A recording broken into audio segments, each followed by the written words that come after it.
po ang kabutihan ng ating Panginoon sa ating buhay. Amen.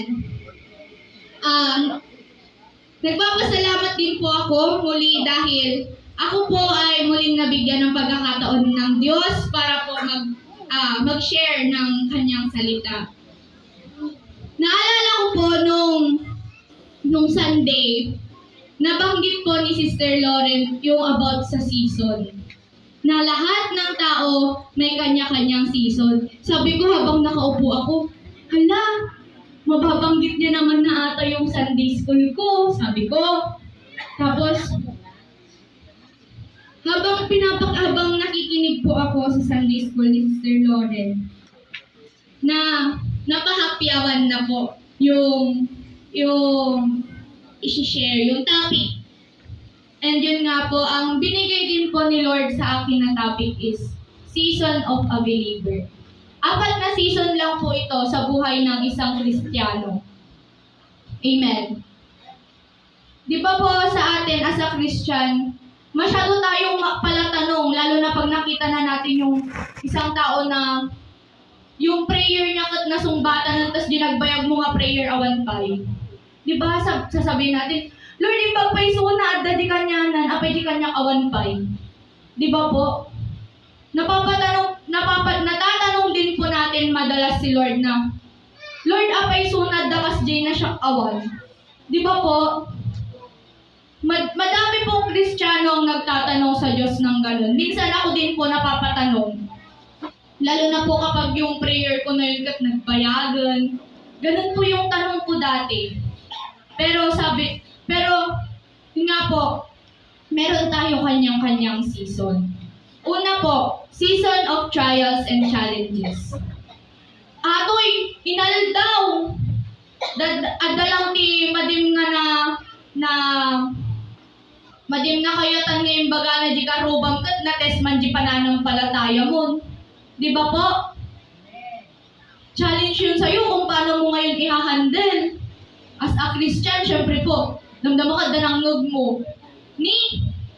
Aji lapayag mo, bigla nga nagkasjay, madina ang mo tinaramid na, napan mo sinangsangan. Di ba po? Adati kasjay no, dado mga Kristiyano, di madida mapigilan, aji tempered na po. Amen.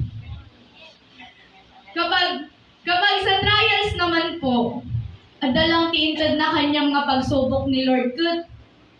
Damdama ko, agkakapoy kay, madim amuas asidagamon. Di ba po? Adatikas jay nga Kristiyano. Pero gaya po ni Job na lingkod ng Diyos. Ang dami nang nakarating sa kanya, ang daming pagsubok na binigay sa kanya ni Satan. Di ba nagpakadapay po ni Satan kini Lord? Nga, susubukin niya si Job. Sinubok si Job. Pero anong ginawa ni Job? Di ba po kahit sinabi na ng asawa niya, sabi na ng asawa niya, sumpain mo na ang Diyos mo kung nanapay di asawa nan. Pero anong ginawa ni Job? Hindi niya po ginawa. Ang ginawa niya po, naging thankful pa siya kay Lord. Kasi if you seek the guidance of the Lord, lahat naman po yun malalampasan. Lahat yun may lesson. Lahat yun mayroon kang matututunan. Sa bawat araw-araw na magiging thankful ka sa pinakaliit-liitang blessing ni Lord sa buhay mo, nalampasan mo yung araw-araw na trials and challenges na binibigay ng kaaway sa'yo. Yun po yung pangalawang season ng bilang isang Christian. Season of blessing. Kapag naging thankful ka kahit sa kaliit-liitang bagay, palalaguin ka ni Lord. Kahit pa sabihin mo na nagbasit mo, ay nagreklamo ka pa, tamadikta nagbasit ginaawat mo at hindi ka naging thankful. Siguro, ibagbaga na di angel kanyang ikot. Nagbasit to pa di inaramid mo para kin ni Lord, tapos agreklamo ka ta nagbasit ka blessing mo. Di ba po? Meron po yung time na ang Kristiyano nagtataka bakit konti lang yung blessing na natatanggap niya.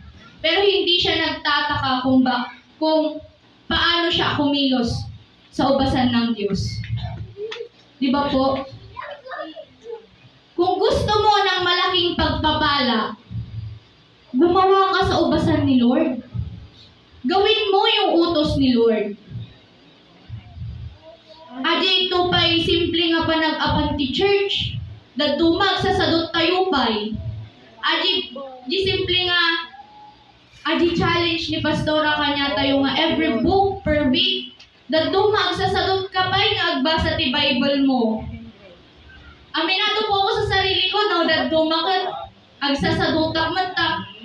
Lalalo po, no, may taon ni Jane, puro pangalan, puro numbers. Di ba po? At adi may tungkong adi puro nagan. Tapos nagrigat pa puti, i-pronounce. Nagrigat. Daduma, makaturturog ka ba nagbasa ti Bible mo? Di ba po? Kung sa ganong paraan pa lang, nakikitaan ka na ni Lord na kunti lang yung kaya mong gawin para sa Kanya. Yung blessing ba, sa tingin nyo po, yung blessing ba na mapupunta sa inyo malaki? Hindi. Pero no ajay, gagat mo, na apan ti gawain, sumurot ti Bible study, sumurot iti don't watch, sumurot iti Sunday service, agbasa ti Bible. Sa tingin nyo po, yung blessing na ibibigay sa inyo ni Lord, malaki po ba? Amen. At sobra-sobra pa po. Amen. Doon po na maibibigay po ng Diyos sa atin yung desire natin. Pag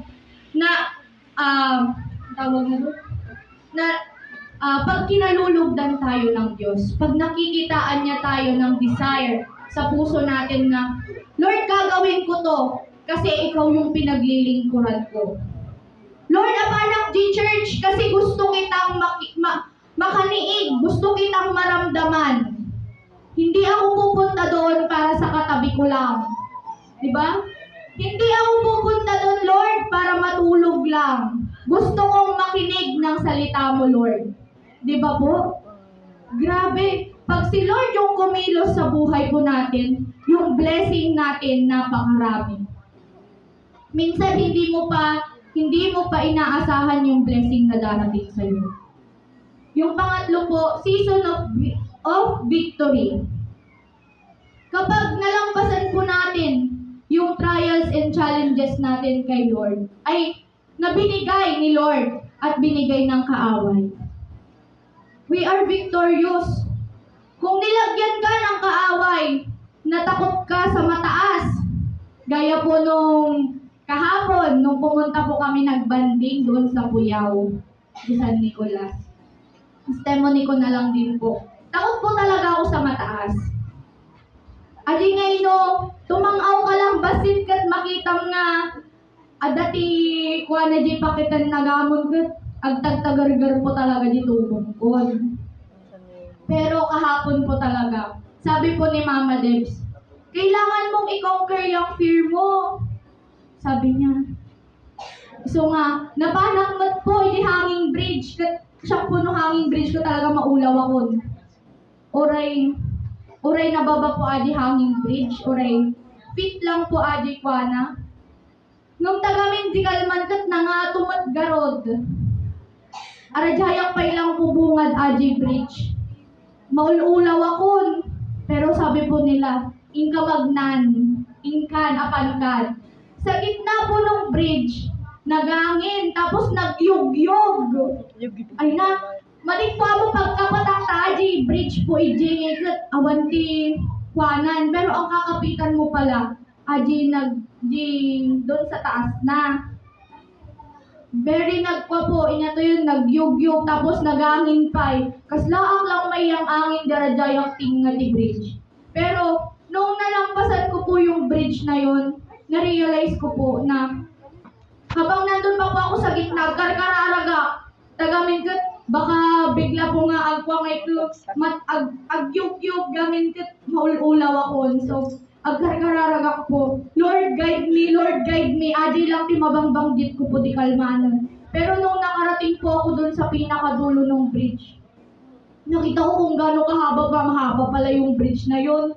Tapos very, very victorious po. As a Christian, kapag na-conquer nyo po yung binigay na takot sa inyo ng kaaway, nag-victorious po. Victory ang kapalit po ng kapag na-conquer nyo po yung fear na yun. Yung mga takot na pinangahawakan nyo. Ano po bang takot ng isang tao? Takot mawalan ng pera. Takot mamatay. Inyapay po. Takot na maiwan. Inyapay ka no. Takot na niya maipusan itipagas. Lalo na po sa mga nanay.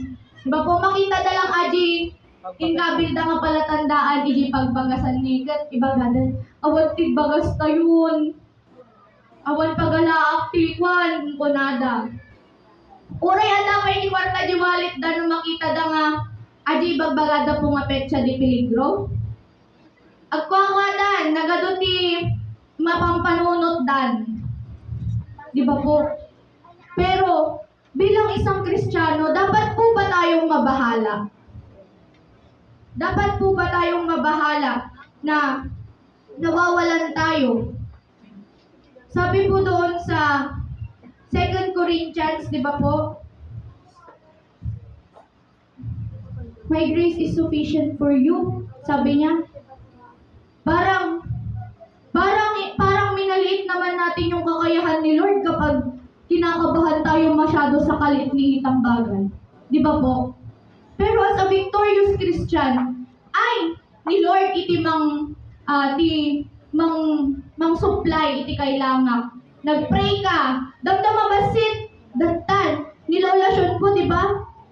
Lagi niyang testimony. Kapag nandun na siya sa petsa di peligro ng buhay niya, ng araw niya pala, agkararag lang, damdama basit, apan agmag na nga, agilako, agawin pa'y nga nagadok blessing na. Amen. No kaya tayo mantikas dyan nga testimony, tibiyag tayo kahabsan. Maging thankful po tayo at makikita po natin ang pag-work ng Lord sa buhay po natin. And lastly po, season of growing and learning. Ano po yung naging topic natin noong 15th year anniversary natin? Faith grows exceedingly. Habang po tayo ay naglalakad sa kasama ang Diyos, sa lahat po ng bagay, meron tayong natututunan.